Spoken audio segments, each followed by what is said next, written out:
Welcome back to part 2, guys.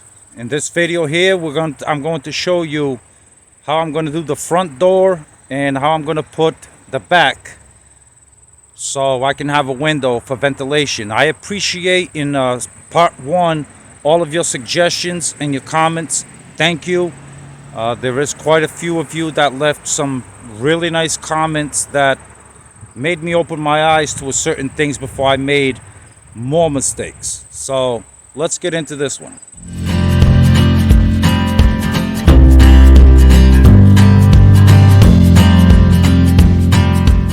So as you can see, I already cut out the two front boards on an angle. Well, let me get the camera straight. On an angle here. This is super easy. This is actually not difficult to do at all.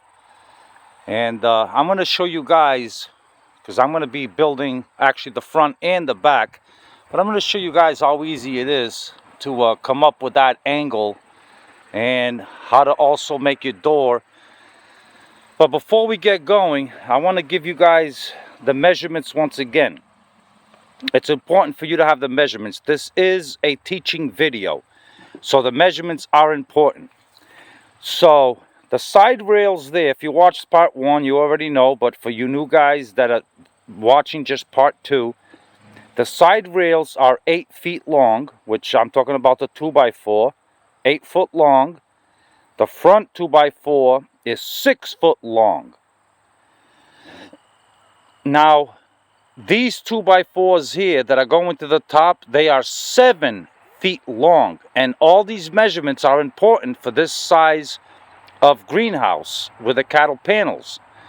If you have not watched part 1, go back and watch part 1 and watch how I got to this point. So far there has been no cutting other than just a little bit, maybe like 1.5 inches off this board, because when I did the math of how high I wanted the greenhouse to be, I said I would be happy. I wanted at least 6 feet. And as it turns out, my math was correct without cutting anything, because it's 6 feet wide and the cattle panel is 16 feet long. When you do the bend, it actually turns out to be 6'5" in height. Exactly. So keep that in mind. Those are the measurements. So moving to the entry of the door. The door that I want here is going to be 24 5/8. So what I did to help myself, I think make it a little easier, is I cut a 2x4 that eventually is going to be the header right here for the door. And I cut that 2x4 at 24 7/8 because you need a little bit of a gap so the door opens and closes freely. And what I did was, it's perfectly flush, level, all the way to the top, is I just put it here on the bottom. And I measured the widths here. From here to here is 20 inches. And I just put a screw on an angle here. And that's going to hold that one. And then I put the board nice and flush on the bottom. And this way it ensures that when I screw this one down, because I haven't screwed it down yet, when I screw this one down, it doesn't give. And it always stays 24 7/8 all the way up. So that's just a little trick, I guess. I'm not a very good carpenter, but I can make do. And I'm just going to screw that in, and by having that there, this should not move at all.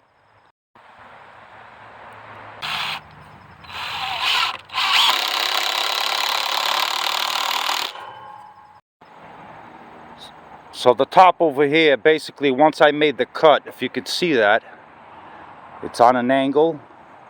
And I just basically, I put a staple, one of those fence staples, and I hammer it down, and it's very secure. I did it on both sides.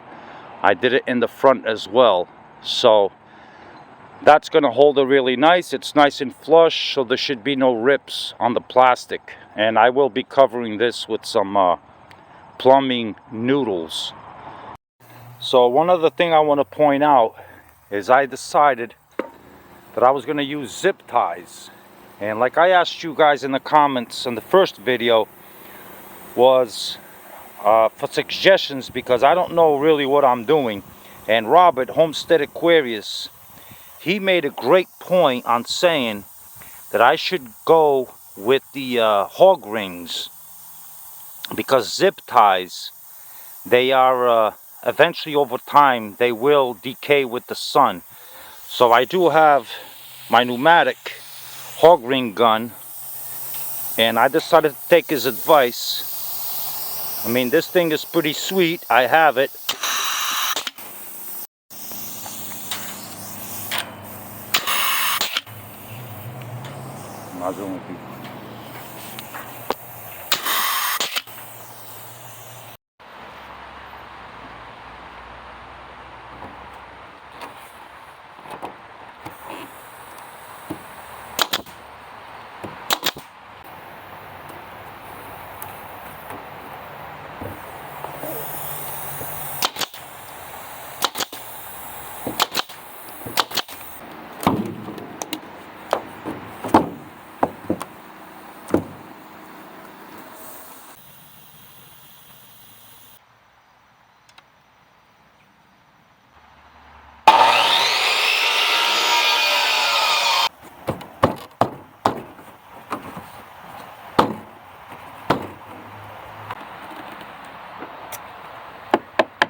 So here's the update. I've already started, I put the plastic over it. I thought I was getting that on camera, but my phone shut off, so I didn't get it on camera.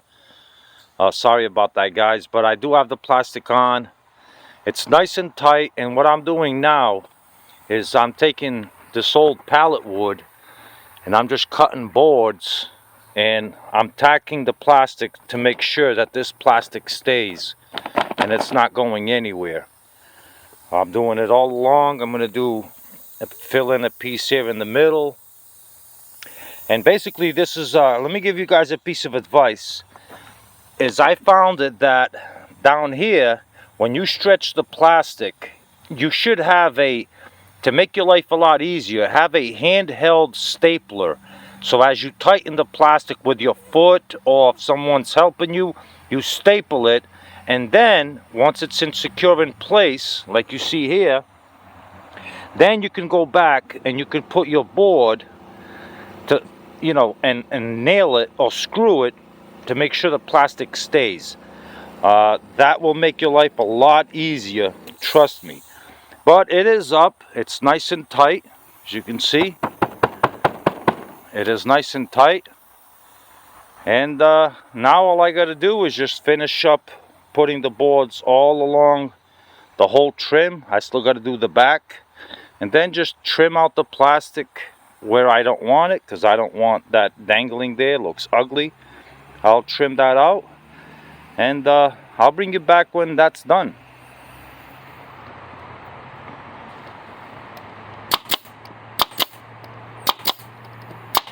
Alright folks, she is officially done. So let me give you just a little quick review of what I've done.